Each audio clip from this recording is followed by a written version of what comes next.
Welcome back, everybody, to Santa Cruz hometown station, AM 1220 KHTS. You're listening to the Gazette Radio Hour with Doug and John.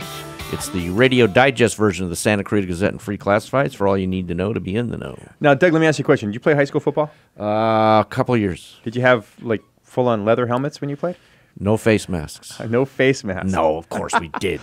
Well, we have a doctor on. Dr. Curran, you're there, I hope. I am. All right. So, Doctor, you're doing a concussion seminar at Henry Mayo. Is that correct? That is correct. All right.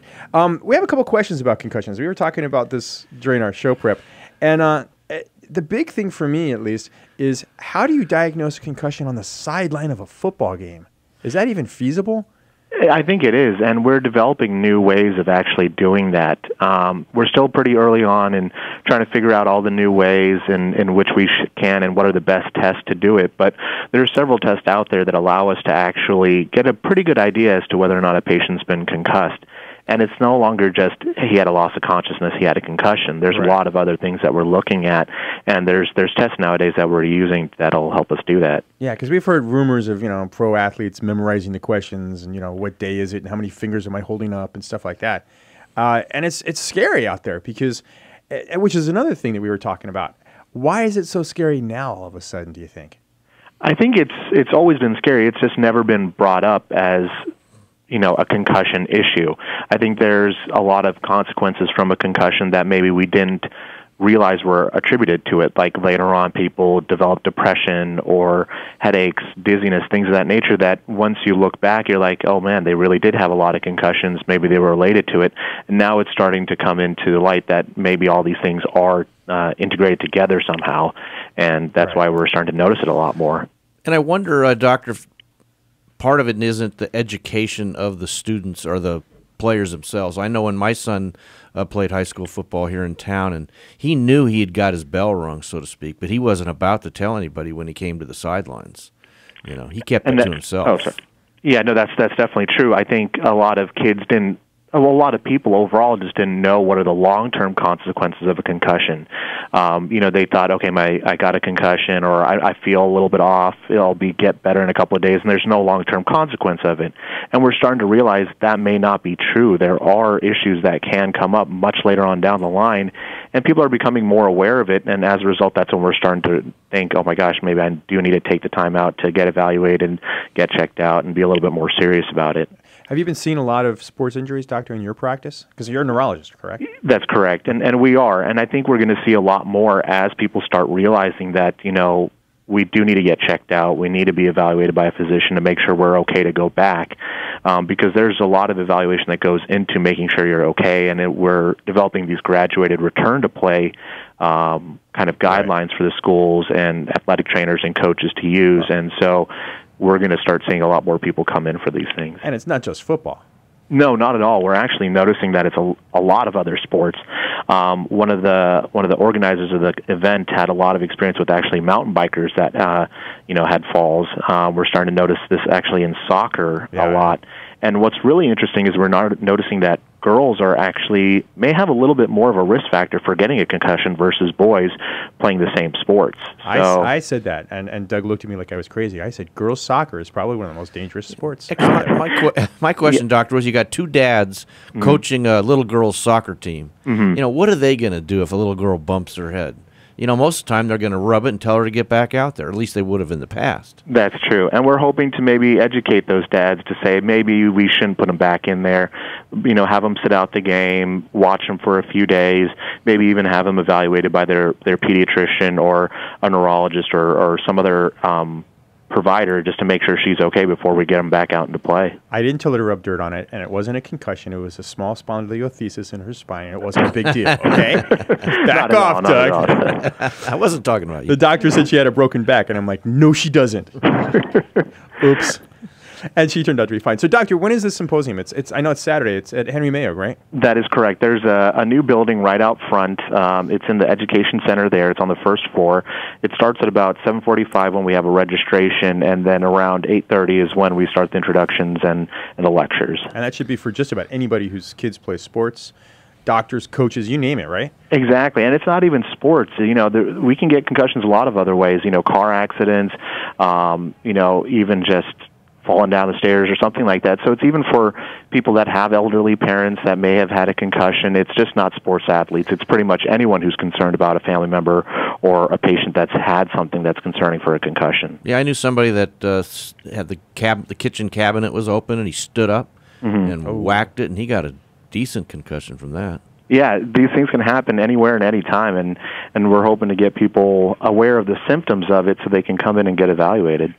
All right, Dr. Timothy Karian, thank you so much for being our guest today. Thank you for having me on. I appreciate it. Hopefully we'll see you tomorrow. That'd be awesome. All right. Thank you, Definitely. Doctor. Thank you. All right, you're listening to Gazette Radio with Doug and John on AM 1220 KHTS, Santa Clara's hometown station. We'll be right back. Back, folks, to Santa Clarita's hometown station, AM 1220 KHTS. It's the Gazette Radio Hour with Doug and John, the radio digest version of the Santa Clarita Gazette and Free Classifieds. And it's sports time with station manager Mr. Kyle Jellings. Hopefully we'll have Mr. Sports back next week. Yeah, he if should we be can back. get a hold of him. He kind of dropped off the face of the earth. No, he didn't drop on the face Look, of the one earth. thing I do not want to talk about, Easy. is the deflating of these footballs. I'm tired of it. Ball-Gazi. We're not allowed to talk about Ball-Gazi. Deflategate. So why? So we're not allowed to talk about it. Go ahead. I'm just so tired of it. Talk about it. I am really tired of it also. But It makes a difference. If it's- they cheated, they It's cheated. on all the news stations. It's just not sports. It's on it's every kinda news crazy. station. It's kind of crazy how But- much coverage it's getting. Yes. Well, I It's think the because craziest people like to part. say balls on the TV and That's radio. probably it. And it's that's taken probably away it. from the Super Bowl, I think. I hope it Well, fades yeah. out for next week. It'll fade out. I think the interesting thing is, I mean, if you look at the scenarios, okay, and people should know what we're talking about because it's all over the place, but the second half, the balls was deflated. It got colder, and Tom Brady likes deflated balls, and okay, whatever. But if you look at it, I heard live the Bill Belichick press conference, and he's like, I don't know anything about it. You have to talk to Tom Brady. I mean, you could see Tom Brady under the bus Throwing him right under there. with Bill Belichick driving the bus. Okay, Troy Aikman, who is a friend of Tom Brady's and thinks he's a great player, likes him and respects him, said there is no way that those balls would not have been deflated unless Tom affected it. Of course, because Tom specifically said, hey, I picked the balls beforehand, I locked them away, and nobody touches the balls until I play with them. Something's... Okay, so this is funny. My brother-in-law called me. My brother-in-law's an engineer. He works for Lockheed Martin. What are you, 12? What's going on here? We're having an issue. Don't worry about it. Continue on. And he said that there actually is, because if you fill the balls with atmospheric air where it's a warm temperature, like where Yeah. if they were filling it up inside, if they fill it up inside, it's 75 degrees. They use the 75-degree air to fill it up. They take it out into 20-degree weather. Right. That's 40 Yeah, it's degrees. 40 degrees. It's gonna And make he it- said it could deflate because the air gets cold inside the ball. That it could deflate anywhere from 15 to 20%. So it could have just 15, been 12%, 12%, Kid 15%, falls on the- 12% is one. 20% would be about half a LeGarrette pound. Blunt You're falls right. on the ball, and the cold weather. Right. You know what I It mean? could- So it could be absolutely. it I think could it's be. absolutely nothing. I think it's a waste. I think this is a waste of our As, time. as one of the Indianapolis Colts said, they could be playing with soap balls. It wouldn't have mattered. yeah, it was. Yeah. It wasn't It's- a game. But being a Ravens fan, here we go. Now I'm a little curious about Here hey, we if the Colts would have lost by 1 point, 2 All right, let's Oh, yeah, get- it would've made a difference. Let's get Yeah. away from Deflategate. All right, so what is it you want to talk about? think it's then? The game itself, the football game itself. First of all, did the Green Bay Packers choke? Oh, absolutely. You crazy? Really? You didn't think they did? Oh, that's throwing it out there for Oh discussion. my gosh, absolutely. In what Yeah, way but did they what, choke? Was it the onside kick? They Was- just couldn't. Well, that. But I mean, they shouldn't have been in that position in the first place. They Let's shouldn't go have to been the able fake to. field goal. They were up 16-0, and yeah, the fake field goal. Well, 16-0, but twice they were in the red zone and 4th and 1 and had to settle for field goals. And the 4th and 1 stuff, they should have gone for it on 4th down. Yeah, but it was and, 3rd and 5 or first. And then first the and four, interception, first the five. interception where he just fell down with Yeah. 5.5 minutes left. There was just Yeah. a weird stuff, just a series Yeah, of it was- unfortunate events. If Aaron Rodgers is healthy, I think that game is won by the Packers because he would see space and he tried. There was that one play where he tried to flip it to Eddie Lacy. Yeah. and so he couldn't would run have it. taken off there, and they would have Yeah. gotten more first downs. Third down was a big I stuff, think and it's then a that 2-point massive conversion. Oh my gosh, Russell Wilson he's dead in the water. And he Well- just throws it straight in the air and just kind of hopes for the best. Yeah. And I felt bad because Clinton Haha Dix, which is another great name, one of the great, the great names. Wait, in what's his football. name? Ha ha. Clinton Haha Dix. Ha ha. Ha-ha Dix. H-A-H-A. H-A-H-A-D-I-X. Who named him that? I think that's probably his last name, Haha Oh. Dix. Clinton is probably his first name. Maybe his Oh, I parents. thought Haha was maybe his parents nickname. liked the president. Doug, back off. Jeez. Anyway, he got a lot of heat And, Oh, yeah. and they kept playing that play over and over and over again. But if you kind of look, it's like he was coming back to it. Yeah, he was in and bad stepped, position, yeah. Stepped awkwardly, and he couldn't have jumped any more than he did. Except, man, the ball was in the air for so it was like long. I went to the refrigerator, got a snack, Yeah. came back, the ball was still in the air. Yeah, it was in the Yeah, air for it's- so long. All right. So what are we looking at, gentlemen? A week from Sunday. Hopefully, a football I think game. this is one of the most evenly matched football Yes. Super Bowls we've seen in a while. It could be, and I hope it doesn't come down to something stupid like coaching. And allow me to explain. What? Allow me to explain. Allow me to explain. I don't want to continue to hear that Bill Belichick is a genius. Oh, I see what you're saying. You see what I'm saying? A legacy thing, though. How big is this for the Patriots' legacy, both Tom Brady's and Bill Belichick's? Because, granted, they've you're won gonna- 3 Super Bowls. when was the last but one? they've lost the last 2. Yeah, they Yeah. lost last 2. So, It's I mean, big. It's big. This And is then- big for their legacy. And then the problem is, then things like Deflategate, Yeah. and Spygate, Yeah. and all the The formation stuff formation against your stuff, Ravens, then- yeah. yeah, all of that suddenly becomes that's why he won. yeah. And I think it takes away, and it's really kind of sad. Yeah, but does he care? No, probably not. He's not going to care anyway. No. He's not going to Does he care. care about anything? I think he's dead inside. Let's be real. He's just a He has a football personality robot. that indicates that. He's actually, from everything you hear, is exactly what you said. Football robot. When Yeah. it comes to football, this is what I do. This is what I am. Thank you very much. Yeah. But outside of that, in the rare instances when people have actually talked to him outside of that, he's supposed to be a very genuine. Who has the person. edge in the game, though? It's pretty evenly matched. Defensively, you got to give the edge to Seattle because And they're insane. I'm a massive proponent of the position that good defense beats good offense. Yeah, I really do. their defense is so good. Yeah. That secondary And- is and I think- I would have to unbelievably say good. that gives them the edge Yeah. by a point it's or gotta two. But give yeah, them Vegas is doing pick'ems pretty much. Yeah. man. Yeah. It's the It's- spread is nothing. It keeps going back and forth. Yeah. Question is the secondary. How big is Richard Sherman was injured? Earl Johnson. Earl Johnson's injured. Tore up So his shoulder, but yeah.